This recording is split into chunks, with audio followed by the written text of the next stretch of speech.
It's not a shame to be knocked down. The important thing is to ask when you're being knocked down, why am I being knocked down?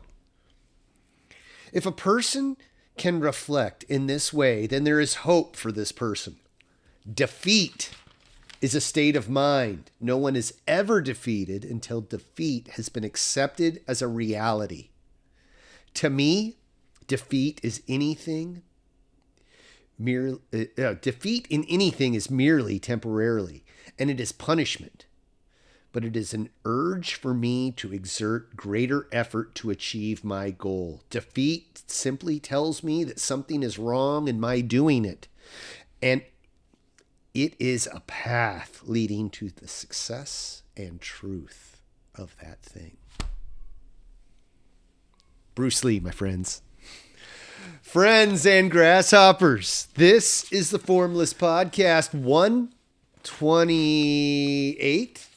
No, 129, excuse me, 129 with Tyler, the superhuman, and me, Dustin. We're not doing a take two. Let's just power through. Oh, that was good. You're sitting there saying 128, and I'm sitting there going, I think it's 129. It's 129. 129, my friends. Dude, how is it today? It's going good. We just went to a cool event. We went to Scott Halsey's tournament that he has here in Reading. It was his January tournament. He does one like every quarter? Yeah, he does. Or no, three like a year. 3 a year. And he always has one January, May, and September. And so it's like clockwork. And it's nice because you can always count like, oh. That's the local one. That's the local one. It's always a good size. It always draws a great crowd of people. How many people would you say there were today between competitors and spectators? There was quite a few competitors. Quite a large amount of kids, and then I was impressed with the amount of adults too. Yeah. Gosh, at least 100 competitors. At least. If I would say like 125. Yeah. Like quite a few, and probably double that in the audience. Yep. Lots of parents, lots of grandparents, lots aunts, of uncles, friends. friends. Yeah, it was a good thing. So yeah, I mean, it was really cool. I haven't been to one of those in a couple of years. I used to compete in those tournaments pretty regularly. Yeah, I was doing it pretty regularly while I was working my way through the belt ranks, and then got into black belt, and so started competing in the black belt category, and that's a whole different category when you get to that level and you're going against black belts of other styles that you've never met before and you've never sparred, and all of a sudden here you go, like you don't have a chance to feel each other out, right? Yeah. Like you and I, when we spar, we know, oh, I'm like, okay, Dustin has this thing he does, this trait, and you're probably doing the same thing. Like Tyler always does this. You figure each other out. You get familiar with each other. You're familiar. And it's good. And it's also, I think, a detriment in some ways as well. I mean, I think you could argue both sides of that. But yeah, seeing how people do things differently is always it's always an interesting dynamic. It definitely throws a whole nother set of rocks in the works. It's just like, oh, this doesn't mesh. Right.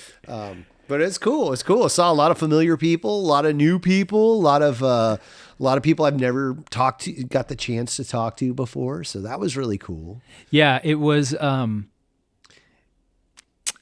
really nice because you start seeing a lot of the same people at the tournaments, not necessarily the same competitors, some of the same competitors, but you start seeing a lot of the same karate school owners, right? The people that have been doing that for a long time. And so we met up with a lot of people today that I had seen in the past. And like, for example, Hector. Yeah. Hector was cool. Hector, I can't remember his last name off the top of my head, but Hector has a karate school in Paradise, California. And I always saw him at those tournaments, and he's that guy that's been doing karate for who know 50, 60 years, and yeah. And his black belt is like older than we are. yeah. Yeah, He was out there today and I saw him and he had a nice crisp white gi with a nice, beautiful, crisp black belt. And in the past I had seen him, but he'd had his black belt that he'd had for whenever he got it. And I think his art is Shotokan karate, and he had his old black belt. And then as we saw him when we went and talked to him, he didn't have his crisp black belt on anymore. He had this thing that was more like frayed rag. Yeah, it looked like a frayed rag that was white, but it was his black belt that he had worn all those years. And it looked, you're like, man, how's this thing even held together still? He had two belts. One was for show, the other one was for go. Yeah. Yeah. And that thing, you're like, this guy's been around a little bit, like it was really cool. It was really cool. And so I'd like to do that with my black belt, just have it to where it's just, you just have it. And that's the thing too. I'd heard, I think I'd mentioned on a couple other, another podcast or something that we did, that you start in our art, you start as a no belt, then you get your white belt. You earn your white belt. You earn your white belt. Yeah. So we don't start as a white belt. You start as a no belt. Yeah. Earn your white belt. And then, so meaning you don't have a belt when you start in our art. Other arts walk do. Around pantsless. Yeah. Yeah. And so the thing in martial arts, the saying goes is that you start so you get your white belt, then you progress through the ranks, and in ours, you go through a bunch of the colored belts. Then towards the end, you get to brown, and then black. And then what I've seen with Hector is that you train so much that your black belt actually fades and it becomes white again. Yeah. And that's why we said it looked like his was like a faded white rag. And it's not a rag, it's a black belt, but it's white. Yeah. Because it's gone through that whole circle of life type thing. Yeah. Yeah. Bringing it around again. That's was really cool. To see cool. That. Yeah. And I had never talked to him before. I'd seen him at tournaments and stuff, and I'd seen him around, but never actually talked to him. And he was just as cool as I hoped he would been. You know what I mean? Yeah, there's always that little fear when you meet somebody new, and especially at an event like that, there's always that little fear, at least for me, I really hope this guy isn't a jerk. 'Cause he's he looks cool. And you could tell he knows his stuff. Oh yeah. And then he's got the look, he's got the get up, he's got all of the he checks all the boxes. Yep. And then to meet him, you're like, oh dude, he's cool. He's a nice guy, super respectful, super cool, super full of life, and anything less would have been a disappointment. Yep. So it was nice to the image in my head matched what he projected. Right. Yeah. So there was no disappointment. I was like, whew, whew. Nice. Yeah. Yeah. He lined breathed up. a sigh of relief. You know? Yeah. That's cool. And it's so cool going to those tournaments and you normally wouldn't meet that many martial artists other than at a tournament or maybe a convention. Well, and they're all easily identifiable. Because they're all in uniform. They're all training. They're all practicing. They're all warming up. So it's okay, that guy's a martial artist. There's a martial artist. They're just there. They're wearing their sign. Yeah. Whereas in town, grocery shopping or paying the bills or working on your car, you don't they're just everyday people. Yeah. And you may not know. You may not know, and I think those are the some of the best kind. The other ones that are advertising it, you're kind of are you really? Somebody that walks into grocery outlet and their gi and their belt on. Or they just introduce themselves as oh, I'm a martial artist. Hi, my name's Tyler. I'm a martial artist. Yeah.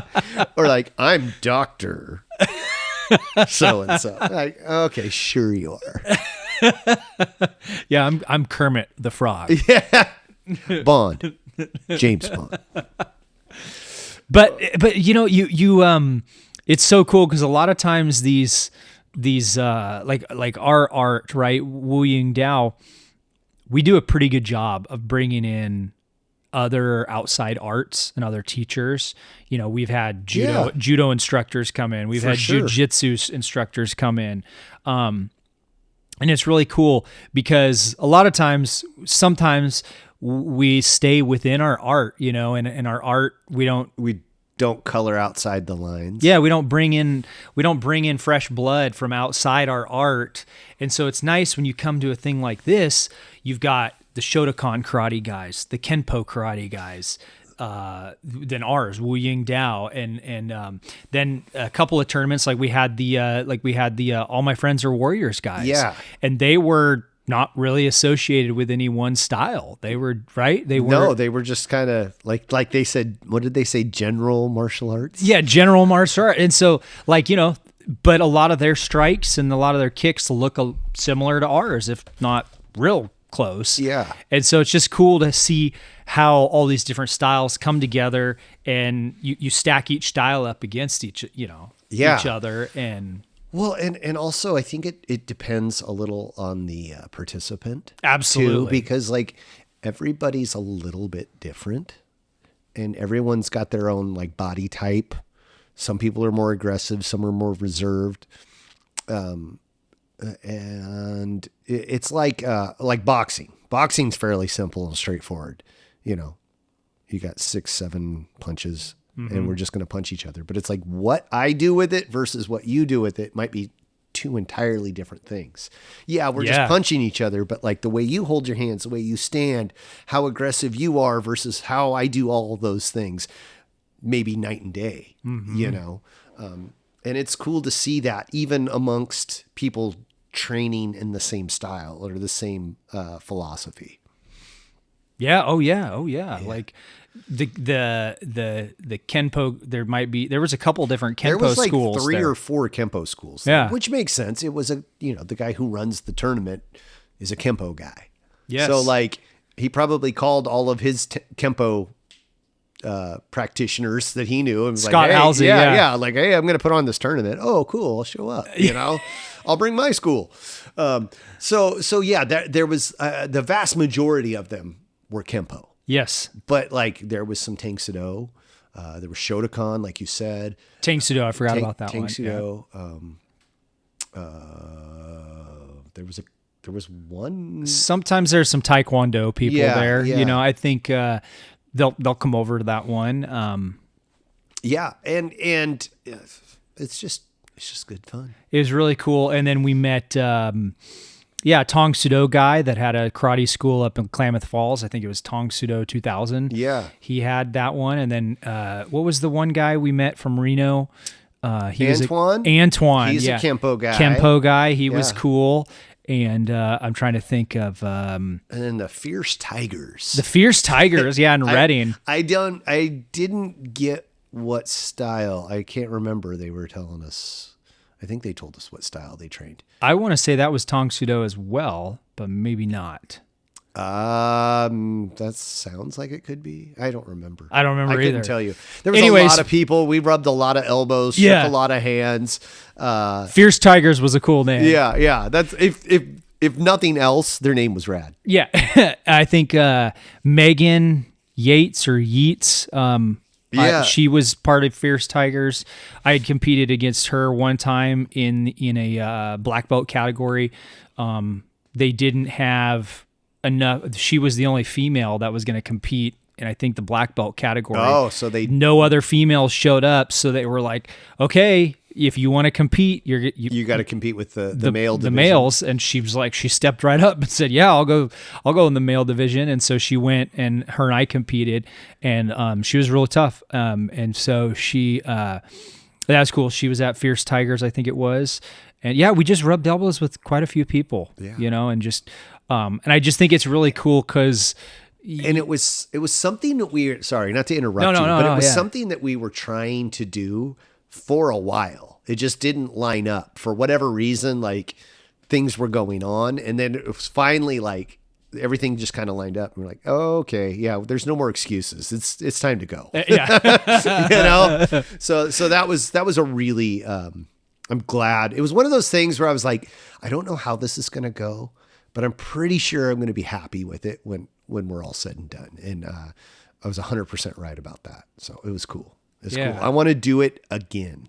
I want to go to more of those kinds of events and just meet like-minded folks. Well, in anything you do, whether you do, motocross or fly fishing or martial arts, or you play an instrument, it's always cool to go to events where there's people from that discipline that you're in, and you go, and it's you get to just communicate and collaborate and what's the word I'm looking for? Like, you're just seeing everybody else that's there, and it's just really cool because you wouldn't otherwise get to do it. And I like to think back to, like, when I was a kid, we would go to these what they were called rendezvous meetups. I don't know if you knew what those were. But so, like back in the day, like the Davy Crockett days, the Daniel Boones, where you had the mountain men. Yeah. And so the mountain men, so you don't know what this is. No, I'm learning. Go for it. So you'd have, Sensei Tish, my cousin. Yeah.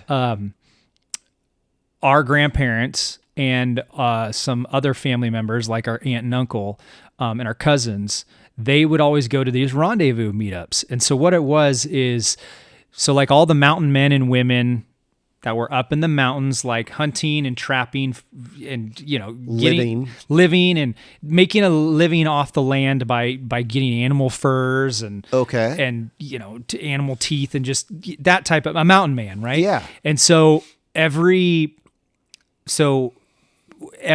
whatever, couple times a year, however often, word would get around among all those mountain men and women that, hey, we're going to rendezvous. We're going to all meet up at a certain place, and for like a week or two or a couple days, and that's where we're going to trade things that we have, and we're going to meet up and we're party, like do that have type a shindig. Have a shindig. And so there's a movie called Mountain Men with Charlton Heston, and that shows that. Oh, really? Yeah, but so like people they still do them. They do them down by our property in Cottonwood every spring. It's always the weekend before or at Easter.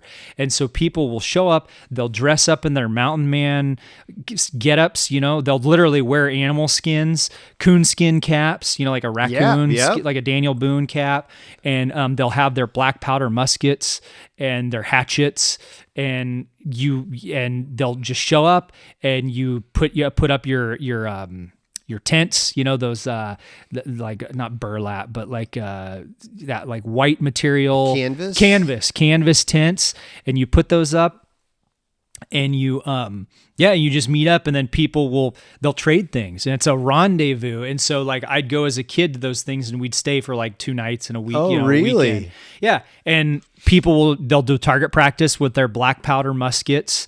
They'll do some people brought out an actual real cannon and shot real cannons with real cannonballs. So on a side note, the first year we lived out here, I'm talking about where I live, Old Shasta. New Year's Day, 4th of July, all that stuff. That's when like everybody shoots their guns off. Bang, bang, bang, bang, bang. Yeah. It sounds like a war zone. There was somebody, this was before the car fire, when everyone evacuated before COVID. Somebody shot off a flipping cannon.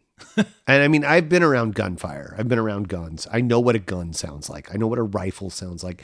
This was a legit cannon. And I mean, it boomed, and like the windows rattled, the doors rattled. It was somewhere in my neighborhood, somebody had a cannon. I was like, it was like, dang.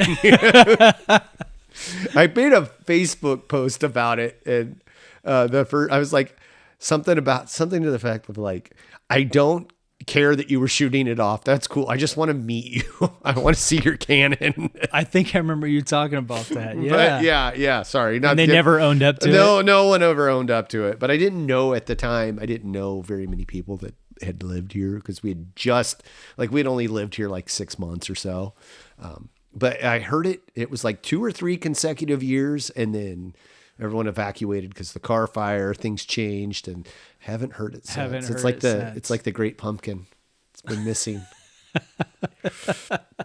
Anyway, sorry, not to go off on a tangent and make you miss out. So you're talking about the rendezvous. Yeah, so people would shoot a cannon, and then you would go around to different like tents, and they'd have essentially like some tents would have markets where they would be selling their little trinkets, baskets they made out of twigs and stuff like that. Yeah. And how cool. Yeah, and okay, here's deer skin, and they would be selling them, and so I'd go to those as a kid. And a lot of times you're just trading, somebody saying, hey, I'll trade you a deer skin for, whatever. So you bring your stuff to trade. Yeah. And it's so people come together, and back in the day, the one guy might be hunting on the river and get a lot of beaver skins. Well, the other man might be up in the mountain getting a bear skin. Mm-hmm. And so they come together, and it's like, hey, I got a bear skin. You got beaver. Let's trade. Yeah. And so they're called. So it's a rendezvous. Well, I liken that because it's all these people coming together to show their goods and what they've got. I liken that same thing to like the martial arts tournament, where it's like we all go to our different karate schools or Wing Chun schools, whatever, Taekwondo, everything, all the different styles, and Kung Fu, and we go to all those schools, and then we come together a couple times a year, and we show off what we got, and we trade, and it's like a rendezvous. And I think in any industry, any art, any discipline, that's cool to see that. So I think you might have a little niche there, because like this was a tournament, people were competing. Yeah. What if like you should come up with an event where we can trade skills, trade lessons. Like, I'll teach, and then you teach, and then that guy over there I'll teach. Like, teach me something, I'll teach you something. Like, that would be slick. That would be slick. Like we do it's like a seminar, but like a seminar, but more like in the old time rendezvous. Tradition. Let's all go out in the woods and we'll pitch tents with each other, and and then we'll cut down trees and we'll stand on those stumps. Teach some Tai Chi. Then some people will go down into the creek where the water's rushing, and we'll practice, our moves boxing. In the water. Yeah. And then somebody will take us out in the meadows. We'll try to catch butterflies with our fists or hands. Catch flies with chopsticks. Yeah. Yeah. No, but, I mean, I'm making a joke of it, but that would be kind of fun to do something like that. That would be cool. I'd be down. Anyway, so that was a really cool thing. Did you do that a lot as a kid? I'm like fascinated with this whole rendezvous thing. Yeah, we did. We there was usually a couple a year, and we would go. And where at? So they have them all over, and it seems like they're actually making a resurgence now. Like they kind of almost died out. It seemed like never really died out, but they were big. They ebb and flow. Yeah, they were big in the 80s and 90s. Okay. And then it seems like they kind of just slowed down. And then I think during a lot of the stuff with COVID, that brought people out where it was like, hey, be outside, And so this could all end tomorrow. Do something. Yeah, exactly. So these rendezvous, like the one they still have every year, is basically on private property out in the middle of nowhere of Cottonwood, California, right next to our property. Oh, okay. And so that one, people bring out their RV trailers and their generators. They go glamping, but they still do the coonskin caps and black powder. Some people stay in the canvas tents, Yeah, the diehards. But it's a lot different than the ones I went to as a kid when everyone does that. Where everyone, yeah. And so you're actually staying in a canvas tent, sleeping on the ground. Don't shower. You go in the creek and take a bath. Yeah, that's what we would do. They'd be like, "Oh, you want a bath? Well, here's a bar of soap. Go down to the creek. Go deal with it." Yeah, but it was so cool to do that. And I had my family members, one of my cousins or my two cousins, their entire family, and my grandpa. They were really into it, and they would dress up in the animal skins and like moccasins. A frontiersman, a mountain man, yeah. And so they would do that. And then there was another big one out in Bella Vista on some friends of ours' property. They have several thousand acres out there, and they would just be like, yeah, and they gave permission. So all these people would come on their property and stay for like a week. That's cool. Yeah. That's really cool. So, You haven't done that for a while?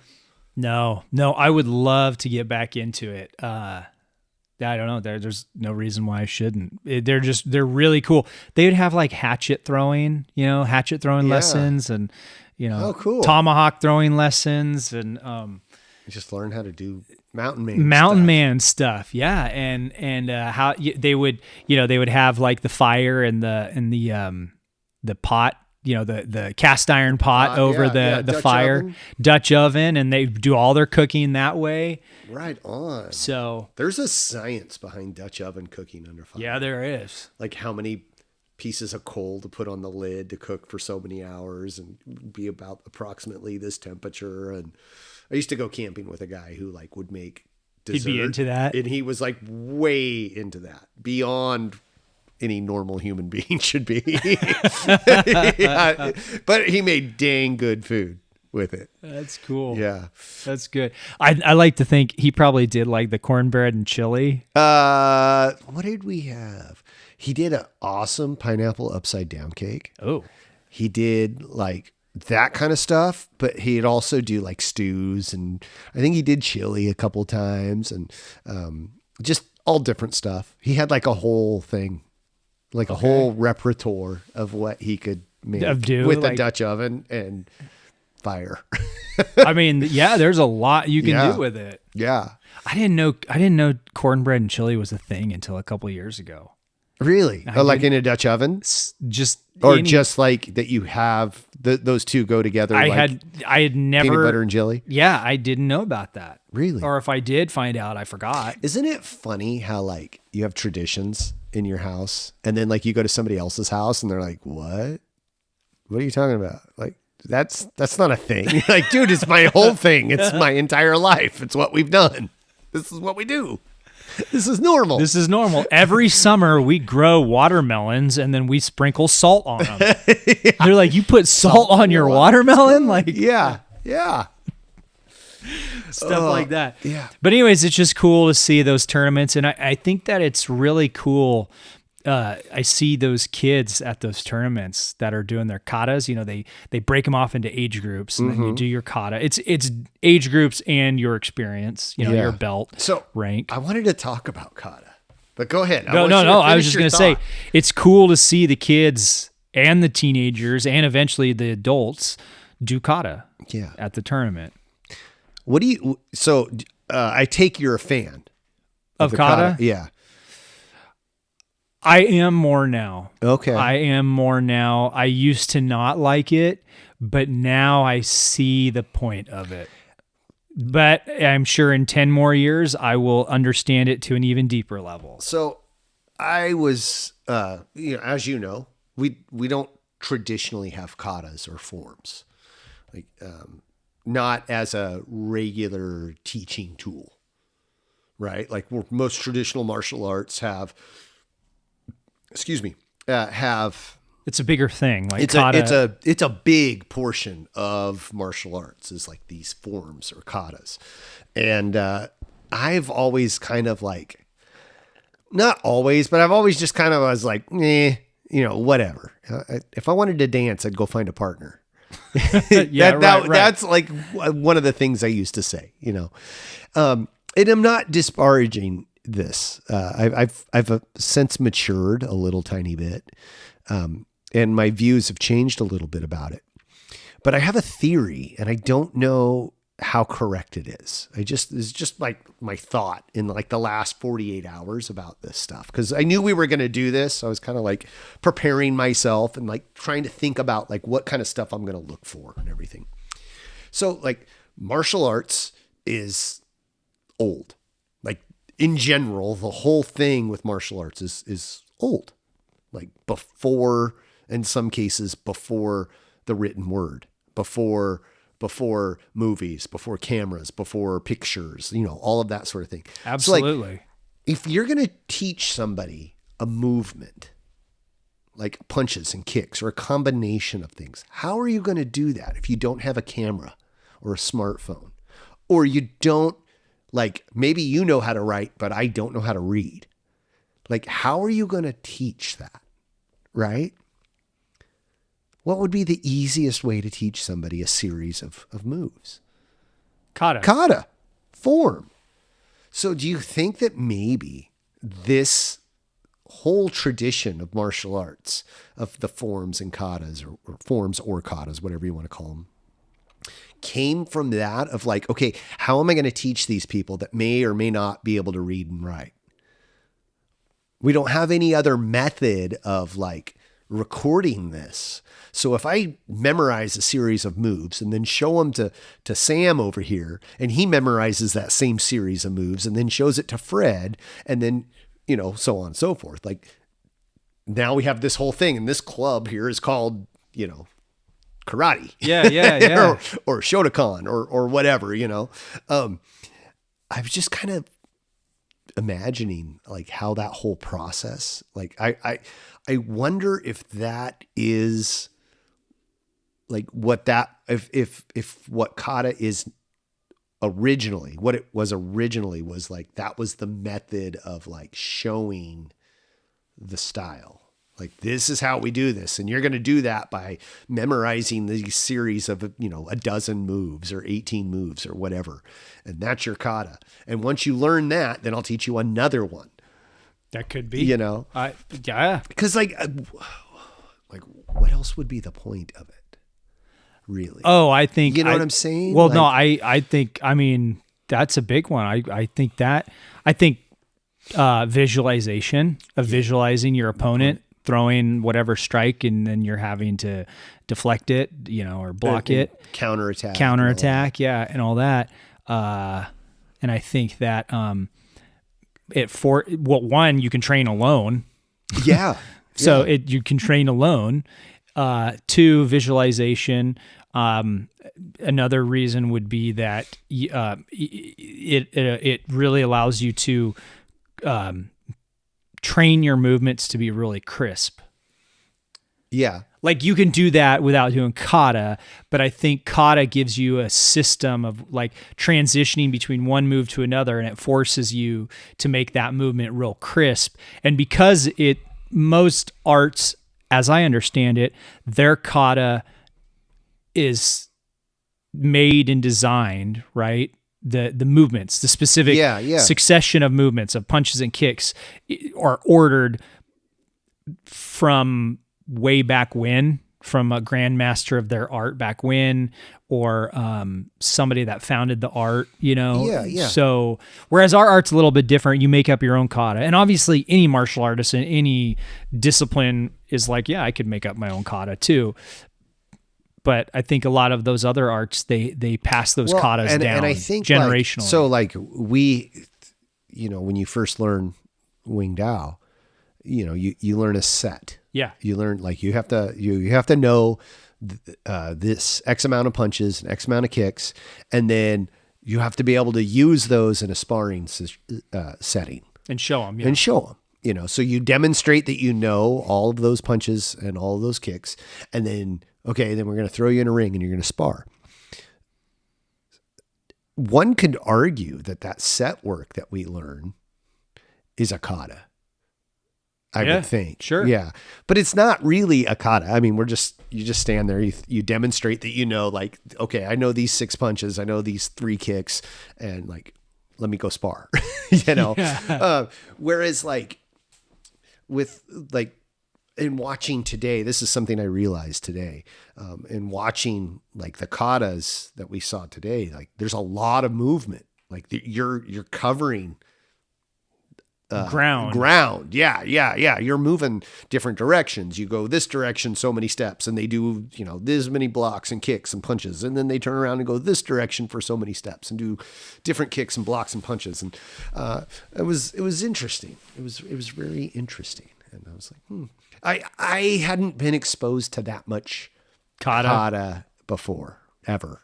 I don't think. Okay. So it was kind of a new thing for you. Yeah. So like my like martial arts history is like, I grappled or I wrestled in school, off and on, just a little tiny bit. Like I wouldn't even consider myself a wrestler. We wrestled in PE. I wrestled on the wrestling team, my sophomore year in high school for a little bit. I think I went to 1 meet, maybe 2 meets. I can't remember. I did poorly. My dad taught me how to box a little bit, and then I did winged out. Like, that's my martial arts. And then like what I've gleaned off of YouTube and watching other people and Bruce Lee movies, you know. So my exposure to kata is like slim to none. Minimal. Yeah, very minimal. So like everybody else, anything I don't know about, I'm adverse to it. Right? Like, That's I'm just good. like, yeah, I don't like that. Well, no, I've never done it before. But it's good that you were exposed to it. yeah, and I could see the purpose of it. Like I get the side for it. I get the argument for it. But I'm also like still kind of like, okay, cool. Like if I never saw another one again, it wouldn't hurt my feelings. Sure. You know, but it's like, I definitely see like the good points now. Whereas before I was just like, whatever. So I've had my my horizons broadened. Your horizons have been broadened. Yeah.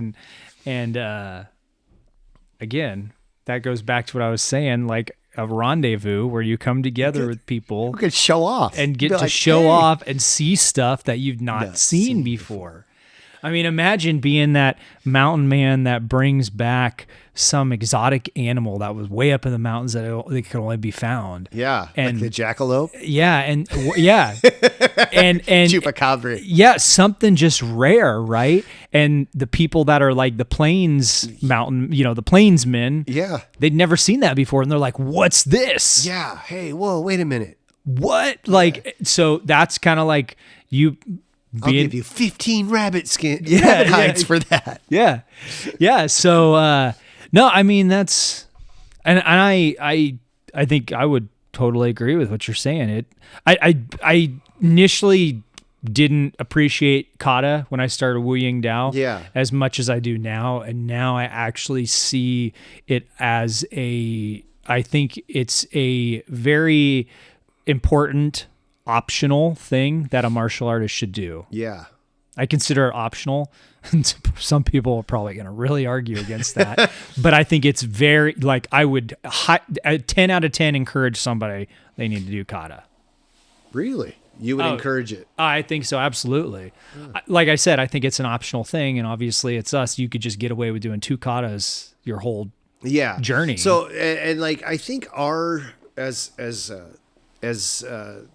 from our discipline, I think our view of a kata is not like the traditional view. No, it's not. Because like we hit a certain rank, and this is, I don't know if this comes from any other Wing Down school. I don't know if this was just like a Blaine's input into that or not. That would be something I have to ask him about. I might talk to him tonight about that. But so you get to green belt, about halfway point. You have to create your own kata and demonstrate what you've learned and what you know in Wu Ying Dao. And then you get the black belt, you do another one. And it's the same kind of premise. You demonstrate what you know, what you've learned since training. Which is different from like Kempo. Kempo, you do like a kata with like every rank, and it's a different kata, or it's like added on to an existing kata. And I think a lot of those people, it'll be like, well, show me kata 3 or whatever it's called in their art. And you act like, I really see the value in that, because yes, they're all doing the same pattern of movements one after the other, but man, you'll be able to see like who really practiced their kata, who worked and who worked and who didn't, and I think that'll really show. And so I'm totally sold on kata. Like I think it's very important, very optionally important. But that, I mean, and it forces, like, how many times have we ever seen anybody in our school make up a kata and they didn't at least have some fun with it? All of them do. Oh yeah. I think everyone I've seen. It's fun. it's fun to be creative. It is, yeah. You know, and then to be given permission. Like, okay, now it's your turn to like show off what you know. Yeah. And, you know, make up a name for it. And how many ever enemies you want. Yeah. Like, here you go. You know, it's funny. Like, so the school we train at, you know, has Wu Ying Dao, and then it has modern Arnis. And the story I heard about modern Arnis when Remy Priestess came over and was teaching Arnis, he was going to like different places and different people. And they're like, well, where's your kata? What's your kata? Like, you got to have a kata in here. You got to do this. Like, where's the forms? And he's like, what? And the story I heard is that he literally made one up in talking to people, and then was like, okay, yeah, do that. Yeah, that's the first kata. I don't know how true that is. There's a guy I met at That's funny. At the martial arts super show, whose name is escaping me right now. Oh, Tim Hartman. Okay. Yeah. He's a big modern Arnis guy. And he trained with Remy Priestess a lot. And that's one question that I wish I would have asked him when I met him. Because Blaine's told me a couple stories. Blaine's actually got to train with Remy Priestess before he passed a little bit. Or at least met him on some level. But that's like one of those tidbits that I've always wanted to like, is there any legitimacy to that? You know what I mean? Yeah. Like, you should ask him. Yeah, I will. That's, you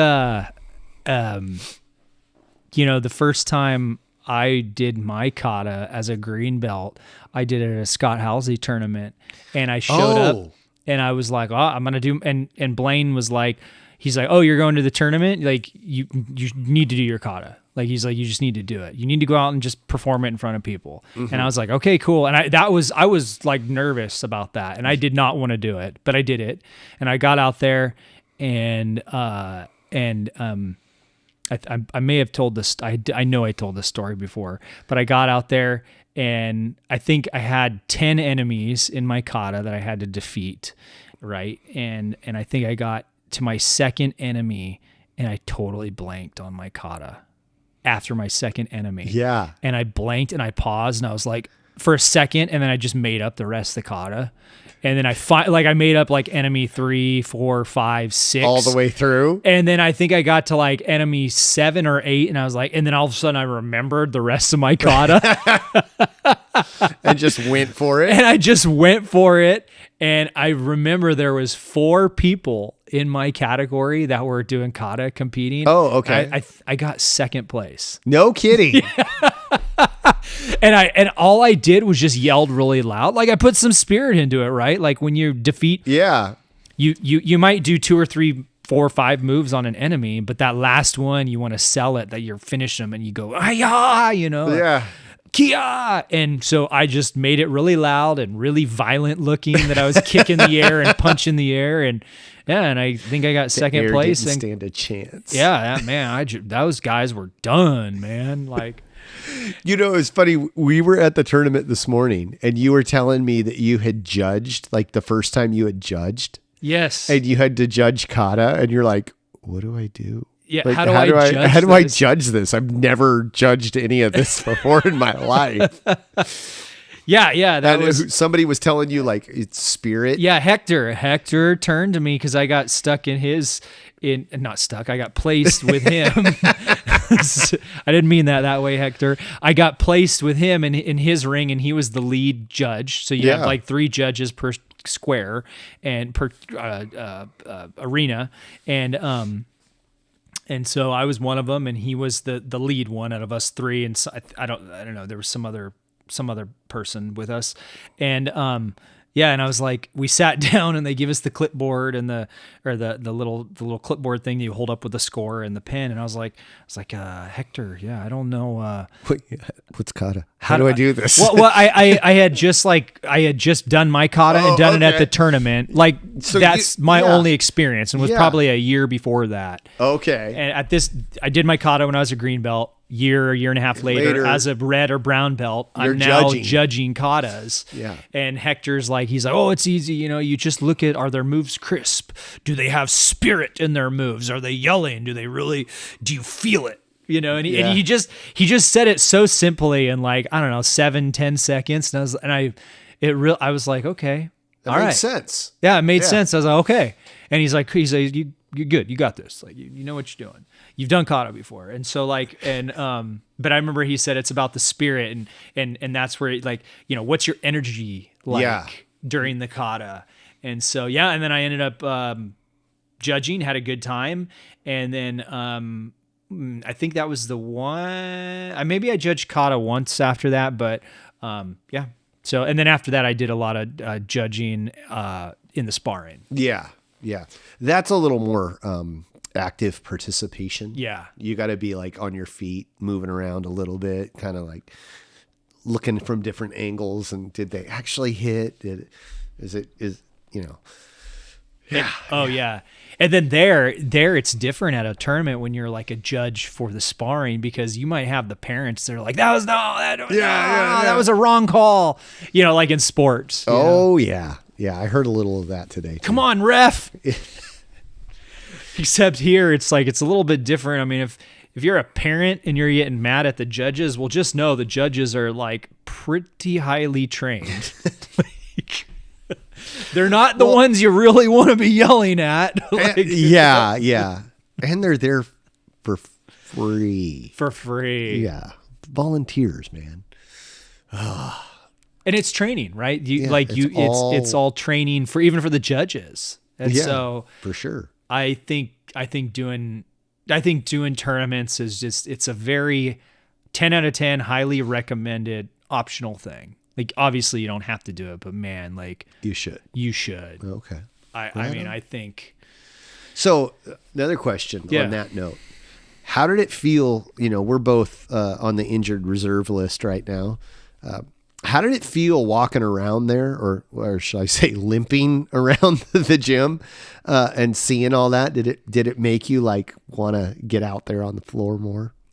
Yeah, I mean, right now, like you're saying right now, like I've got a blood clot in my leg that I'm still overcoming. Happened a month and a half ago, so I'm healing up from this blood clot. You're doing a lot better. No crutches. I mean, we've been on our feet all day. Yeah. Pretty much. Up and down. And down. So yeah, no, it's been nice to see that, because it's like there's just that part of me that, you know, smack my fists together and be like, oh man, when I'm healed back, I'm going all out for training, because I haven't been training in like 2 months, almost month and a half, 2 months. Yeah. So, and you're hobbling around too. Yeah. Hernia will do that to you. You have surgery. I have surgery scheduled in April, which that'll be right around the 6-month mark, I think, because I'm about a month and a half out from when I got hurt, because you like developed your whole blood clot thing, and then I injured myself like right after that, and then it's like waiting for doctor's appointments. Hurry up and wait. Yeah, this hurts, doc. Don't do that. That's basically what they told me. That hurts when I do this. Don't do that. And you haven't trained in, like, you've been teaching but not training. I can train pretty lightly. Like, I can't jump. I can't do like jumping jacks. Just about kill me, because that constant, like, it's not the jumping, it's the sudden stop of when I hit the ground. Yeah. Like that jolt, that hurts. Any kind of strain on, like, if I strain my core muscles, like my stomach, my abs, that sort of thing, that's painful. Which sucks, because that's like all your movement comes from your core, or like is attached to your core somehow. So it doesn't usually bother me unless I do something, and I'll be like, I'll forget like I have it. And then I'll be like, oh, yeah, hey, okay, I forgot. Yeah, not doing that again. So, yeah, a lot of that. I haven't been able to, like, commit 100% to it. I can train very lightly and just very carefully, like no sparring. No stretching of my legs. Oh man. Like very, very, very, very little, which sucks. Oof. So.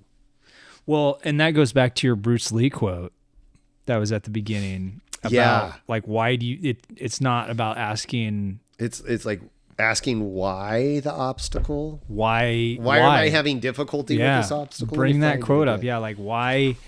It's the why. Why has this happened? What's the reason that this has happened? Yeah. The thing is to ask when you're being knocked down, why am I being knocked down? If a person can't reflect in this way, then if a person can reflect in this way, there is hope for this person. Defeat is a state of mind. No one is ever defeated until defeat has been accepted as a reality. I just like the whole idea of like, okay, well, that didn't work this time. Maybe it'll work again next time. Maybe it'll work one more time, one more try. Yeah. One more effort, Well, and I mean, like, what do you think for you? Do you think you're going to come back from your surgery and go back to training when you can, right? You're all healed up. Yeah, definitely go back. I think. I mean, I know you're going to go back, but I'm just like you're probably going to come back with an empty cup somewhat. Oh, I get what you're saying. Yeah. Hopefully I don't get discouraged by the setback of like not being able to stretch. Like already I feel that. So I'm going to there's some goals that I've definitely regressed on. And so it's going to feel like starting over again on some of that stuff. Yeah. And like working and covering that same ground again. Yeah, that part I'm not looking forward to. That like regression. Yeah, that part I'm like like I can already feel the sting of that a little when I think about it. Well, like with, go ahead. Oh, just like with so you take a fruit tree, and I've read into this a lot. So if you have a fruit tree, right, let's just say we start in summer. Okay, so it's growing, bears its fruit. You get at the end of summer into fall, you lose the leaves. Well, every once in a while, you have to take a fruit tree and you have to trim it back. Like, you gotta prune it. I mean, I'm not just talking prune. Like you should prune it every year. But like some young fruit trees, when you plant them, you're supposed to heavily prune them. All of them, or just in general? I mean, it gets more specific into varieties. As you get into varieties, right? But I mean, your apples, your plums, your cherries, those you really, when they're young, you prune them back a lot. I mean, I'm talking to where they're they're almost like sticks in the dirt. Right? Yeah, almost. Like I mean, look this up. Don't just do it. Like whatever you're going to do. Tyler, whatever you killed my almond trees. Yeah, this is not legal, fruitful advice. But the point I'm trying to make is the first couple of years of a tree's life, a fruit tree, is you're supposed to prune it back to almost nothing. And the point of that is that you're developing the root system. So the root system is actually bigger than the actual trunk and what's above the ground, because you always want the root system bigger than what's above ground. You want so it can pull the nutrients in the water from the ground. Yeah, you don't want it to be like a 50-50 that everything sticking up out of the ground is the same amount as the root system. Like you want to prune it back so that the root system is actually way bigger under the ground than what you see. So it can actually support more than what is there, if that makes sense. Okay. And so does it promote growth? Absolutely. You can reinvigorate older trees that are, halfway dead. You can really reinvigorate them by pruning them way back, which encourages new growth. And so yeah, with new trees, you do that, new young trees, but older trees, that's a way to do it, is you prune them back. Obviously you don't want to cut them down to the dirt. Yeah. But you cut them down to a certain point, you find out where some new shoots can come out of the trunk. You find out where nodes are. Nodes are where the branches grow. Where they split? Yeah, well, where they sprout. They sprout new branches. And so you find out where those are. And and you will encourage new growth. And so it's just really good to reinvigorate older trees is you really cut them back, and then that root system, then what you're doing is you're cutting a lot of the old dead wood off that's probably dead, or just some of the older it's not wood producing as much. It's not producing, and some of the wood that's not producing, and by really pruning it back, then all those nutrients that are stored up in the root system over the winter, then you hit the spring, it'll start sprouting, and all these new shoots will come up. And so you'll have all these new fruiting branches that will come up. And so it's good to reinvigorate them that way. So that's the way I liken that Bruce Lee quote is I connect it is that way. Some days you got to prune back some branches. Yeah. You got to prune back. And we had an old apple tree, a golden delicious apple tree. And that thing was planted before I was born, and it started to die back probably about 10 years ago. And so what did I do? Got really aggressive on the pruning, like really aggressive, to where people were like, you prune that thing back to almost nothing. Well, what it did is it encouraged all these new branches to grow, and they produced gigantic, delicious, golden, delicious apples. And so, wow. So I know that to be true. So when Did somebody show you that, or did you? I read that online or some book, and that's just what you do. The fruit growers. If you go by orchards at certain times of year, they will prune back, like cherry orchards and stuff. You go by at certain times of year, and it's just like sticks sticking out of the ground. You're exactly. Like, they just murdered these trees. Yeah. But then they branch off and they come back. They come back. Yeah. And so that's kind of like what I see happening with you, and definitely me, is this is like a season of just pruning, of just like chopping back. I like that. And then you come back and it's like you have all this fresh growth. Yeah. I just pruned down one of our it's an older pomegranate tree I planted in 2007. Produces beautiful, delicious pomegranates, but the bigger it got, the older wood doesn't produce. It's like after 4 or 5 years, the old wood just doesn't produce. So you're supposed to trim that. So this year I just hacked it back to nothing, to where it's like the height of my kneecap, maybe somewhere between my knee and my waist. Wow. Hacked it back, and but it's going to grow back. And it's going to grow back, and it's going to grow back all this new fresh wood that will then have not nodes, but the spurs to produce pomegranates. Yeah. And so that's what's happening right now to both of us. So when we're hobbling around, just know that we've pruned back. We've been pruned back. And so, Bruce Lee talked about it when his back was broken, I think it was. He got injured. He got injured, and he was, I think, if I'm remembering that correctly, but he wrote parts of his book or a book. Yeah, the Tao of Jeet Kune Do. While he was in bed, and so recovering.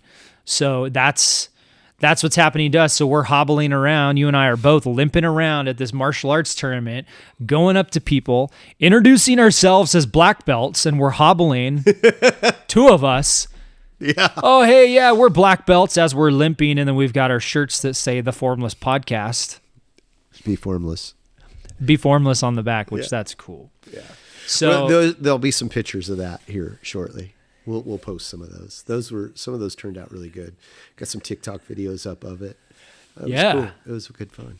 It's good fun. Yeah. So, but it's yeah. I really like that whole analogy. Yeah, with the pruning back. And you can take that so many different ways. Not just being injured, but like, the ebbs and flows in life. Yeah. I mean, and it's like pruning. You got too many activities in your life. Well, you have to make room for new growth. Yeah, exactly. So my dad grew up as a kid on a grape vineyard, and they would prune the grapes down to like just the trunk of the grapevine, and then the next season, when everything started blooming and growing, the shoots just explode. And there's a whole method of like how you prune grapes back, and like where to cut and where they will produce more. Yep. Yeah. That's it. So, I got some trees you got to look at. Serious. prune them back, and then we'll see how much happens. fruit they have. Yeah, I had one. Interestingly enough, one citrus tree I planted at my parents' house, and we're in Anderson, so it's cold there. We're in like a microclimate where citrus really struggles, and this one, I planted this Robertson navel orange. And so navel oranges produce in the winter. And why they're called a navel orange is the bottom of the orange Looks like your belly button. looks like your belly button.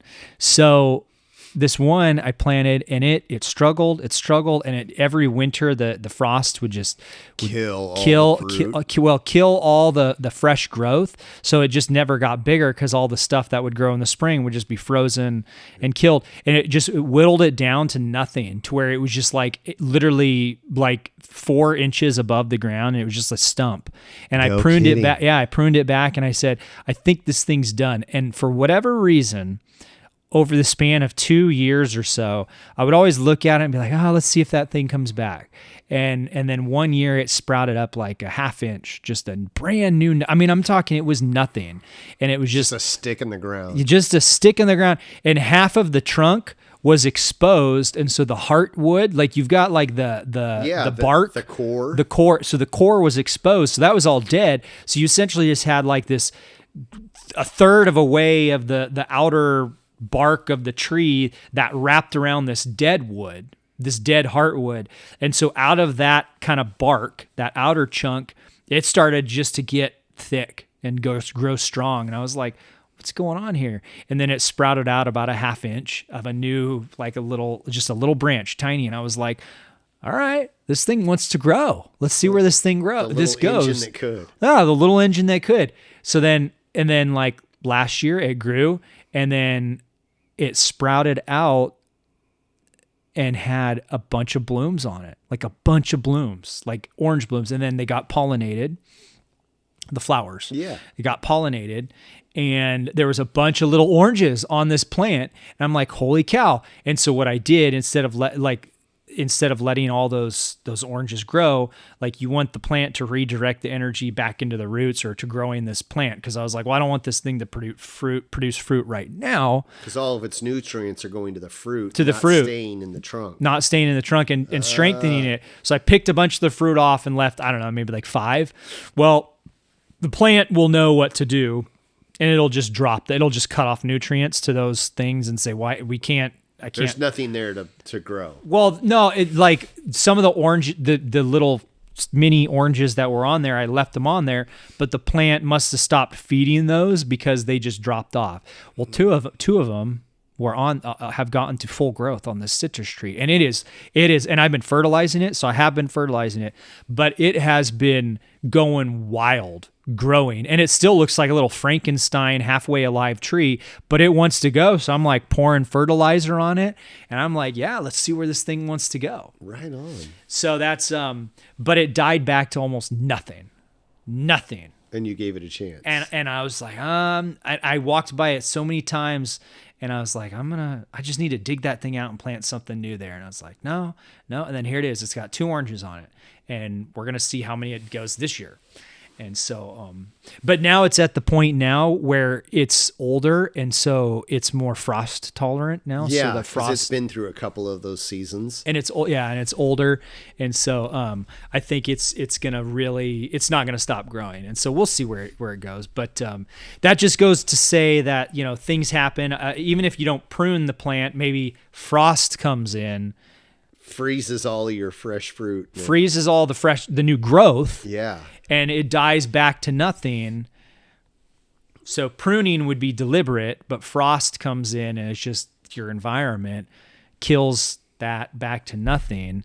But either way, a plant gets reduced to nothing, and then it grows back from there. Yeah. No, that was cool, man. Right on. Sorry, that's probably a lot of words. I sometimes get long-winded. No, that was good. That was good. What do you think about all that? I think that the way you put that was really good. I loved all of that. Pruning everything back, but the bare necessities, the bare essentials, and then you got to think about things like that in the right way, right? Like these injuries that we were talking about.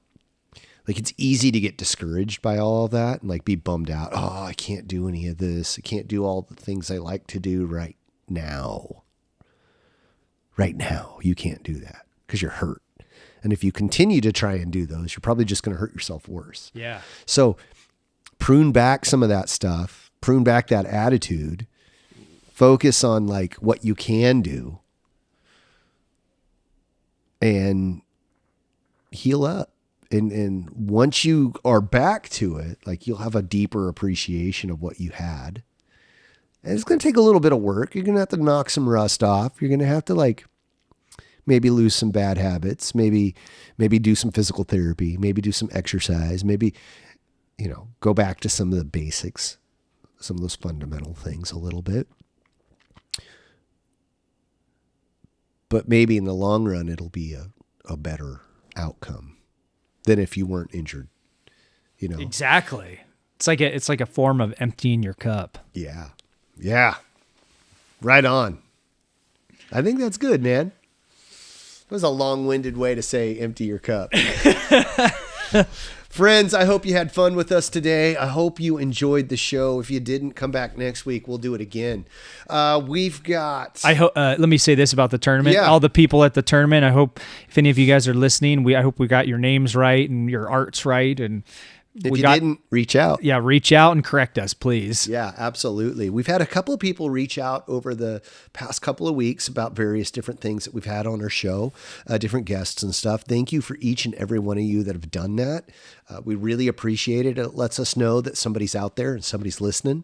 If you have any disagreements, disagree definitely. on One way or the other, cheers and booze alike are all welcome. Also, we have a website. We just refreshed it a little bit. We're going to continue to refresh it and reorganize it and spiff it up. It's called the formlesspod.com. All of our YouTube stuff's up there. We have merch on there, hats, shirts. They're pretty spiffy. I like them. We've got book bags, tapestries, stickers, all sorts of stuff. All of that can be found on our website, formlesspod.com. Our social media is everything that we have on social media is all found at the Formless Pod. Facebook, Instagram, TikTok, and Twitter or X. Let's see, what else? Oh, please, if you have not done so already, and you have the opportunity on whatever listening platform you listen to, if you have an opportunity to rate us, please do.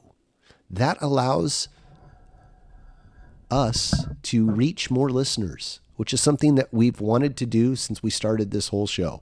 The other thing is if you can rate us, subscribe, any of that stuff, we'd appreciate it. Especially those of you that want to support us in some way that maybe can't right now financially. That is an easy way for you to support us. And write us a review. Give us a rating, 5 stars, whatever, thumbs up. Any of that stuff, all of it, we greatly appreciate. Until next time.